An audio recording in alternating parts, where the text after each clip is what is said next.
When he walked out, I was shattered. But what he didn't know was that I was about to walk into something much bigger, a $3 million deal that would not only secure my future, but also make him regret his every decision.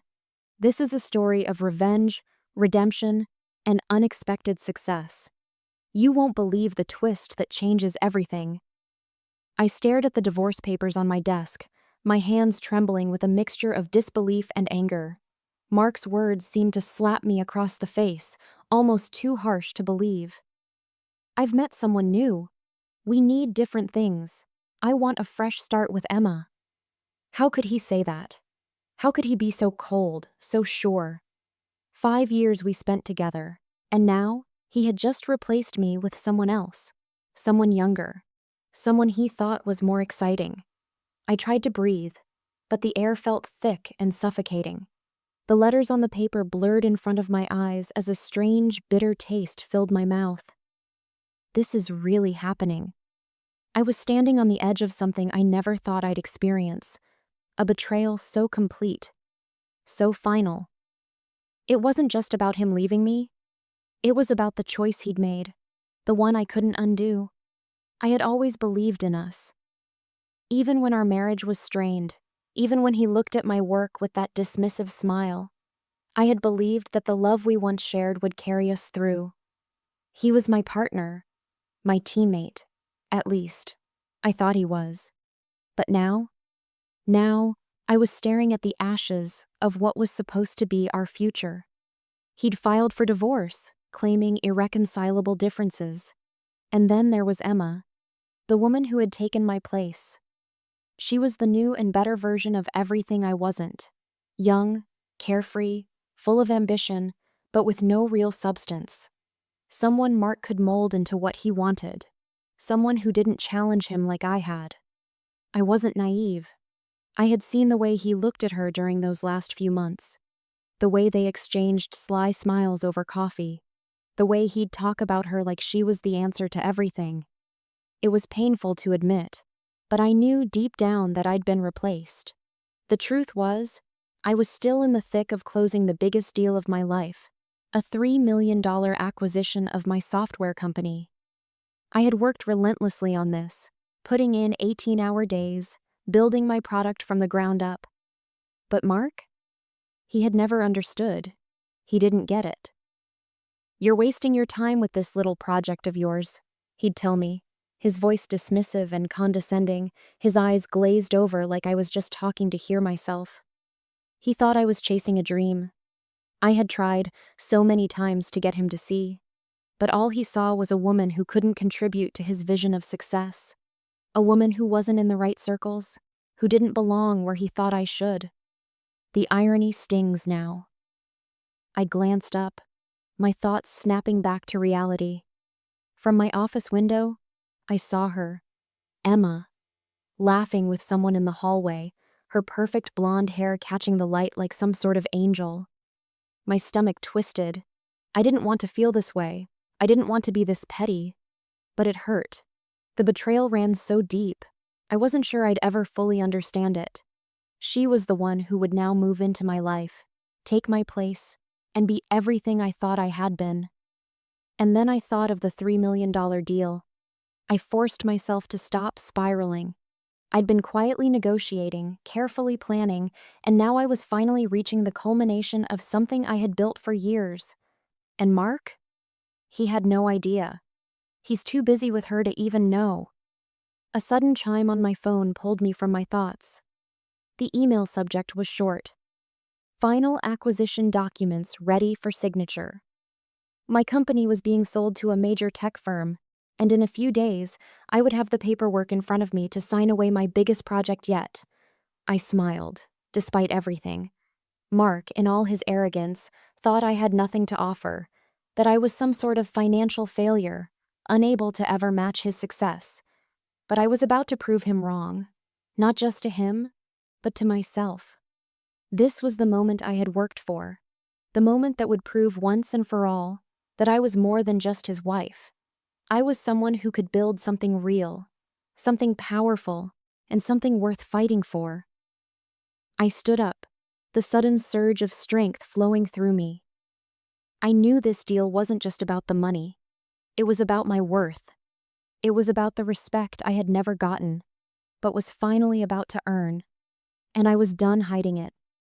I had kept the deal quiet because I had learned long ago that success speaks for itself. I wasn't going to parade it around for him or anyone else. When the time was right, I would stand tall, and my silence would speak volumes. Just then, Amanda, my secretary, popped her head in the door. She was smiling, but something about it seemed off. She had been acting strange lately. Longer lunches, frequent private calls, always in a rush to leave the office at odd hours. It was as though she was trying to avoid me. I tried to ignore the nagging feeling in the back of my mind, but as I looked at her, the pieces of the puzzle started to click. The way she seemed too interested in everything that was going on in the business, especially the acquisition talks. Too interested. Then there was the way her wardrobe had suddenly upgraded, the new designer handbag that had appeared in the office this week, and those shoes, the ones she had never worn before. "Amanda, everything okay?" I asked, keeping my voice neutral. She paused, eyes darting down to her phone for a brief moment before answering. "Oh, just fine. Daniel called. He said he's sending someone to pick up his things this weekend." I swallowed hard. So he had already made plans. Of course, he had. But I wasn't going to let it rattle me. Not anymore. "Thanks," I said, keeping my voice steady as I tried not to betray the shaking in my hands. She smiled and turned, her new diamond bracelet catching the light in a way that made my stomach churn. It was the same style Mark's mother had given me for our first anniversary. My own bracelet, my only piece of real jewelry, hadn't left the box since the divorce papers had arrived. It felt like a cruel reminder of everything I had lost. I turned back to my laptop and pulled up the secure folder containing all the company's documents. In a few hours, I would revoke Amanda's access to the system. It was standard protocol for an employee leaving or giving notice. I wasn't sure what she was up to, but I wasn't about to let her walk away with my work or my company's secrets. Not if she was in on something I hadn't seen yet. She thought she had won, thought she was about to take over the life I had built. She had no idea that I was about to change everything. I paused for a moment and let the weight of the realization settle over me. I was no longer going to be the person waiting for Mark's approval or permission. I was going to walk into this deal, sign the papers, and take control of my future, just as I had built this company. On my own. And I didn't need anyone, especially not Mark or Amanda, to define my worth. I took a deep breath, signed off on the final documents for the deal, and prepared myself for the next step. A strange sense of calm washed over me as I picked up my pen. Sometimes the best response isn't a response at all. Sometimes you simply let people reveal who they truly are. 3 days later, I sat across from my attorneys in their sleek downtown Palo Alto office, finalizing the final paperwork for both the divorce and the acquisition. The timing felt almost poetic, as if the universe had somehow decided to play its hand at the most fitting moment. I was signing away the remnants of my failed marriage with one hand, while securing the future of my company with the other. What a cruel joke fate had played on Mark. Barbara, my corporate attorney, adjusted her glasses and looked at me with her usual calm demeanor. "Miss Kennedy, you understand that by not contesting the divorce or disclosing the pending sale, Mr. Harrison will have no claim to your business assets," she asked, pushing the papers toward me. Her voice was calm, but I could sense her respect for my decision to keep things quiet, even from Mark. She had always known how to navigate this world. Much like me, she understood that sometimes success needed to be kept in the shadows. I nodded, the weight of the decision no longer feeling as heavy as it had 3 days ago. I had come to terms with what was happening. The divorce was a formality now, a mere footnote in my story. The real battle had always been about securing my company's future, ensuring that it grew into something even more powerful than Mark or anyone else had ever imagined. I was moving on, but not in the way Mark had expected. Not in the way anyone had expected. Yes, I understand perfectly, I replied, my voice steady and confident. I paused, reflecting on the months of silence I'd kept as Mark floundered around with his schemes, unaware that I was about to walk into a deal that would not only make me financially independent, but also erase any doubts about my worth. This was the moment that would define me, not the years of ignoring his derision or living in the shadow of his dreams of grandeur. I was finally going to prove that I could build something that lasted. Barbara pushed a final document toward me, her fingers brushing lightly against the paper. "Are you sure about this?" she asked, her voice quieter now, as if she was offering me one last chance to reconsider. "You understand that once you sign, this deal is final. The company will officially change hands, and you'll have no further claims over its operation." I exhaled, looking at the paperwork in front of me. It was a significant move. This wasn't just a buyout, it was a transformation. The deal was going to open up new doors for my company, new clients, more funding, access to global markets. But it also meant giving up control, a small price to pay in exchange for long-term growth. I had spent years building this, and now it was time to let it grow into something even bigger than I could have managed on my own. "I'm sure," I said, signing the document with a firm stroke of my pen. It felt surreal to watch the ink spread across the page, almost like I was signing away everything that had once been mine. But it didn't feel like a loss. It felt like a victory. Like an end. Yes, but also the beginning of something new. A future where I would no longer be defined by Mark's abandonment or my past mistakes. Barbara gave me a small smile, the kind of smile that suggested she was proud of me, even though she wasn't quite sure what the future would hold. She was a professional, after all, and her job was to guide her clients through the mess of corporate mergers, acquisitions, and legal battles. But she knew that this wasn't just another business deal for me. This was my comeback. This was the turning point. "Well, this is it," she said, her voice almost reverent. "You've officially closed the deal, Judith. It's done. Now, you can move forward." I leaned back in my chair, feeling the weight of the moment settle in. The deal had closed. And Mark? He had no idea. He was still so wrapped up in Emma and his quick money schemes that he had no idea what was happening behind the scenes. The thought almost made me smile. He thought he was leaving me behind, but in reality, he had no idea that the woman he called financially useless was about to walk away with millions.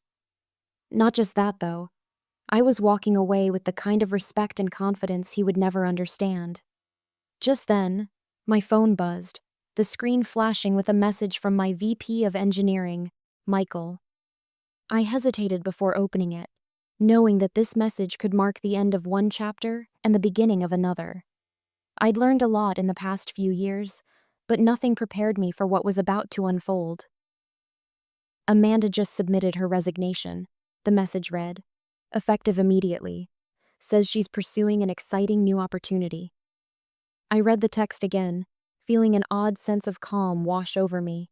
It was exactly what I had been expecting. Amanda was already out of the door, just as I had anticipated. She had played her part, and now she was off to find the next big opportunity, leaving behind the sinking ship she had helped create.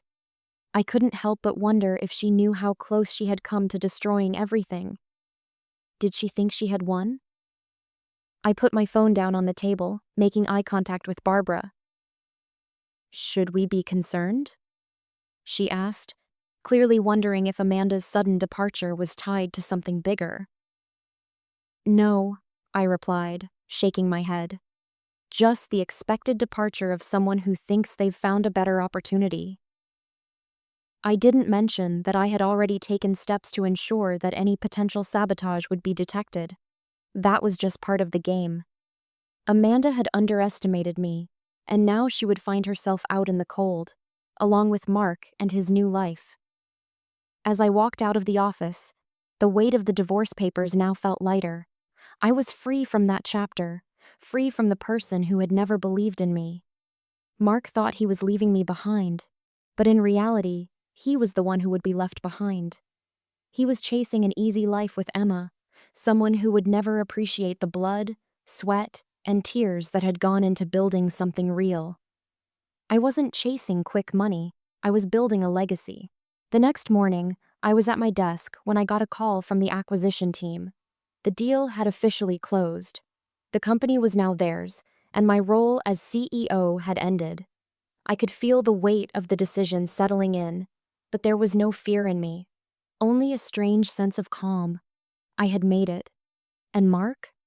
He would never know how much I had accomplished while he was too busy chasing a false dream.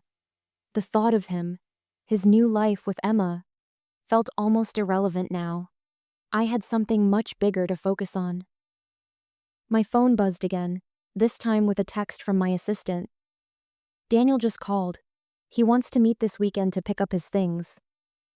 I smiled slightly as I read the message. The first move was always the hardest, but now that it was done, I was ready for whatever came next. It was time to let go, and more importantly, time to move on. I stood up, ready to face a new chapter, one that was about me, and about the future I had built for myself. Not for Mark, not for anyone else, just for me. 2 weeks later, the divorce was finalized, and I had just signed the final papers for the sale of my company. There was a strange sense of calm that settled over me as the initial weight of the decision lifted. I was no longer tethered to Mark, no longer weighed down by the ghosts of our past. The timing couldn't have been better. The world that had once been ruled by his opinion, his expectations, his dismissiveness of my work, was no longer the world I lived in. I was free. But I wasn't just free. I was thriving. I had already started planning my next moves. The acquisition deal was just the beginning. My company, now in the hands of a massive tech firm, was going to grow exponentially. I was going to continue running the team, but now with the backing and resources that I had always dreamed of. With the deal closed, my thoughts moved swiftly to the future. I had always known that success wasn't a straight path, but I hadn't realized just how exhilarating it could feel when you took control of your destiny. Still, there was a part of me that couldn't completely shake the remnants of the past. The news of Mark's financial troubles filtered through the grapevine, just as I had expected. He had always been a gambler, chasing quick returns from speculative investments, while I had built my company on hard work and data-driven decisions. The irony of it all didn't escape me. While I was out here in Silicon Valley, closing multi-million-dollar deals and scaling my company to new heights, Mark was crashing and burning with every risky bet he placed. Then, the phone call came. It was from Tyler, from the accounting department. He was one of the people I had trusted during the whole process, and I could hear the excitement in his voice as he relayed the news. "Judith, you won't believe it. My buddy from First Bay Bank just told me Mark has taken out a massive loan against his real estate holdings. He's liquidating everything. Word is he's pouring all of it into some exclusive investment opportunity." I felt the tightness in my chest as I processed what Tyler had just told me. Mark was liquidating his assets, everything he had left, based on some wild, reckless scheme. The kind of schemes he had always dreamt of. The kind of schemes that were always about the quick win, the get-rich-quick mentality. And all of it was happening while I was over here building a real business, something that would stand the test of time. Exclusive opportunity? Sounds like his usual nonsense, I replied, keeping my tone neutral, though the satisfaction of hearing this news made it hard to suppress a smile. "Keep me updated. Let me know if anything else comes through." I put my phone down and stared at the documents in front of me. Contracts, acquisition plans, projections for future growth. I was on the verge of something big, something monumental. And Mark? He was on the brink of losing everything. The man who had dismissed my work as nothing more than a hobby, who had belittled my dreams, was now about to face the consequences of his ignorance. He was too busy chasing after an illusion to see the real opportunity that had been in front of him all along. The next few days went by in a blur of meetings, calls, and strategic planning. It was all part of the process of taking my company to the next level, of ensuring that we continued to grow. The acquisition had already started to bear fruit, and we were exploring new markets and securing new investors. But as much as I was focused on the future, I couldn't ignore the nagging feeling that the past was still haunting me. The thought of Mark and Emma lingered in the back of my mind like a ghost. I had to know what was going on, especially with the news of Mark's risky investments. It wasn't long before I heard from my private investigator. I had hired him 6 months earlier, not because I was jealous or suspicious, but because I needed to protect my intellectual property. The tech world was competitive, and I had learned the hard way to keep my most valuable assets close. "Just thought you'd want to know," he said over the phone, his voice low. "Mark's been in and out of meetings with a few high-net-worth individuals lately. Looks like he's trying to raise capital for some new investment fund. The one he's convinced himself is based on insider knowledge of your company's algorithms." I felt the room spin slightly, the betrayal stinging more than I had anticipated. Mark didn't just leave me. He was trying to profit off of the very work that I had built. All those years of sleepless nights, of endless coding and brainstorming, of pushing myself to create something meaningful. He was trying to use that as a stepping stone for his own financial gain. I leaned back in my chair, running my fingers through my hair. I didn't know whether to feel angry or just indifferent. I had expected this. In fact, I had been waiting for it. Mark had always believed in shortcuts, in the belief that wealth and success could be attained by any means necessary.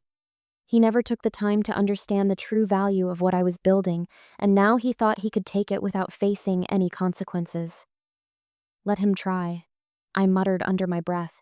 "He'll never get away with it." I picked up the phone and dialed my attorney, Barbara. She answered on the second ring, as usual.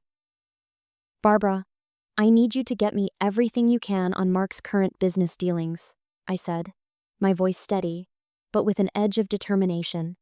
"If he thinks he's going to profit from my work, we need to stop him before he gets any further." Barbara didn't hesitate. "I'll get on it right away. We'll make sure he doesn't have access to anything that's legally yours." I nodded, feeling a renewed sense of focus and purpose. This wasn't just about a business deal anymore. It wasn't even about revenge. It was about protecting what I had built, what I had sacrificed everything for. Later that afternoon, as I sat in my office, staring out over the skyline of Palo Alto, I thought back to everything Mark had said to me. His words, "You'll never amount to anything," echoed in my mind. And now, here I was. The deal was done. The company was mine in every sense of the word. And Mark? He was chasing a mirage, about to watch everything he thought he could have slip through his fingers. A text message popped up on my phone, this time from my VP of Engineering, Michael. "Amanda just resigned, effective immediately. Says she's pursuing a new opportunity as well." I read the message, the words feeling almost too familiar. It was happening just as I had expected. Amanda was out, just like the rest of them. I smiled to myself. It was over. A message from Barbara followed shortly after. "We've filed the legal documents. The deal is protected. You have no need to worry about Mark trying to get involved with your company in any way." I looked at the text, my heart swelling with satisfaction. The storm was finally passing. The weight was lifting. And now, all that was left was for me to focus on what truly mattered. The future. My future. I took a deep breath, standing up from my desk and walking to the window. The view before me was vast, full of possibility. There was no turning back now. No more worrying about Mark, no more fears about failure. This was my time, and I wasn't about to let anyone stand in my way. I had built something real, and no one, not Mark, not Amanda, could ever take that away from me. A month had passed since the deal had closed, and with each passing day, I felt more and more detached from the life Mark and I once shared. My company was thriving under new ownership, expanding into new sectors, and I was being recognized as a leader in my field. Meanwhile, Mark's life seemed to be unraveling at an alarming pace. News of his failed investments and his questionable dealings began circulating, and I could see the inevitable collapse coming for him. It was hard to feel sympathy for someone who had once dismissed me as financially incompetent. The universe had a way of balancing the scales, and Mark was about to face the consequences of his own greed. It was during one of my meetings with the expansion team that I received a call from Barbara, my attorney. Her voice was calm, but there was an unmistakable edge to it. "Judith, we've just received some disturbing news. Mark's been trying to make a move on your company's proprietary trading algorithms. We've intercepted a few attempts to access our servers. It looks like he's been trying to steal your intellectual property." I felt my stomach tighten. Of course, he would try something like that. After everything, I should have expected it, but hearing the confirmation made the reality even harder to digest. "Don't worry," Barbara continued. "We've got everything locked down. We'll make sure he doesn't get anywhere near your assets." I nodded, taking a deep breath. My business was secure, but this had crossed a line. He had never understood the value of what I was building, and now, in his desperation, he was trying to steal it. It was almost too fitting that the same greed that had driven him away from me was now pushing him toward his own self-destruction. That evening, as I sat at my desk reviewing the latest projections for the next quarter, I received another message, this time from Tyler. "Judith, I don't know if you've heard, but Mark and Emma have both disappeared. They've apparently taken off with a lot of investor money. I just heard through the grapevine. They've probably run off to one of those exotic places to hide." I sat back in my chair, letting the news settle. So it's finally happening. Mark had always dreamed of hitting it big, but now he was living in the nightmare of his own creation. The investors who had trusted him were left with nothing, and Emma, who had played her part so well, was nowhere to be found.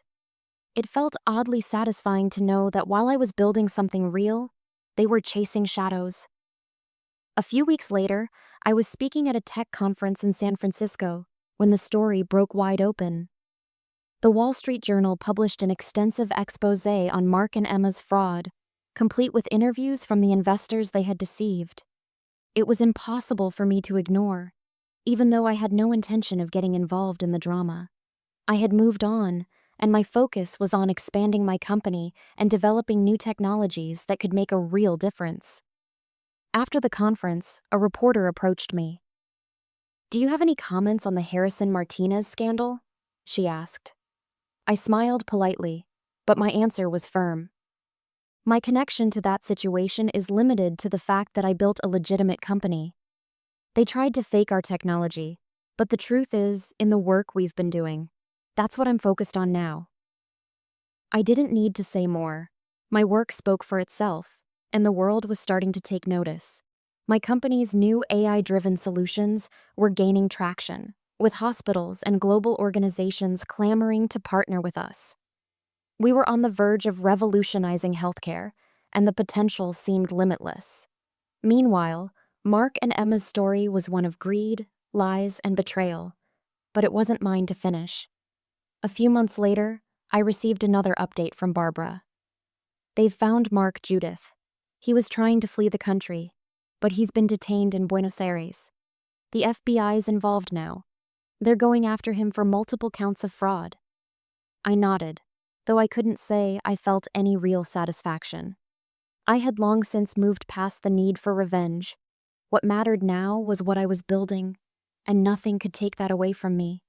Mark had made his choices, and now he was facing the consequences. But as for me, I was focused on the future of my company, my team, and the impact we would have on the world. By the end of the year, the company was valued at over $100 million, and we had expanded into several new markets. I stood on stage at a major global conference, accepting an award for Innovation of the Year. As the crowd applauded, I couldn't help but think about how far I had come. From the woman who was once dismissed as financially useless, to the woman who had created something that was changing the world. Mark, somewhere in his mess of bad decisions, would never understand what true success looked like. But I didn't need his approval anymore. The world had recognized me for what I was: a leader, a creator, and a force to be reckoned with. I walked off the stage that night with a sense of peace. I had built something real, something lasting. And as for Mark, he was left with the shattered pieces of his quick-fix dreams, while I was just getting started. Sometimes success isn't about getting even. It's about moving forward and building something that lasts. And that's exactly what I had done.